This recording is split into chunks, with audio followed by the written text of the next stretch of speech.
Michael Church, Crawl Space Ninja. We got a great Ask a Ninja from John in Due West, South Carolina. He apparently has a big wraparound porch around his crawl space, and he's wanting to know what he does to lay down a vapor barrier and also how he should address the rim joist insulation for that porch.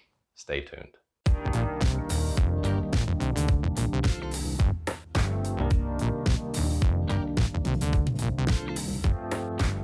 If you're new to Crawl Space Ninja, we talk about everything related to crawl space encapsulation, waterproofing, indoor air quality. We hope you'll subscribe to our channel, ring that notifications bell, follow us on Facebook. Make sure you check out our DIY store and also our franchise opportunity. Okay, John, I'm going to read your question here. My house has a wraparound porch 90 feet in length. Do I install a vapor barrier in the crawl space on the inside of the underpinning of the brick of the porch? And also, in regards to the wraparound porch, do I insulate the rim joist of the porch with styrofoam foam board, or do I move the inside of the porch board and insulate the rim joist of the house floor? So I think I understand what you're asking here, but basically what I would recommend you do, we have had wraparound porches and they are fairly difficult to deal with if you install the vapor barrier under the porch. Just remember, most older homes with wraparound porches, they have a wood system that isn't touching, so the rain can actually get between the wood.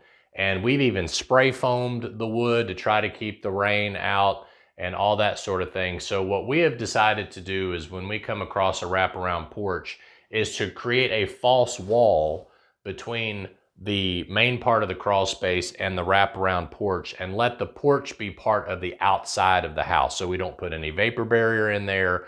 We don't do anything like that. Now, if you've got a good mason that is close to you, they could, put a brick false wall, or they could do a block false wall. We typically will do a foam board false wall, because our foam board can actually touch the ground. Make sure it's supported really well. Pour perhaps a footer right there if you can, and then put foam board directly on the footer. Take it all the way up to the sill plate that goes between the wraparound porch and the inside of the crawl space, and just completely separate that porch from the crawl space. Because if you put a plastic down, it rains on that plastic, then your dehumidifier is going to have to work harder to take care of that water, and it's just a huge mess, and it's not even worth us trying to fix it any other way. And spray foam in the underside of the wraparound porch didn't help.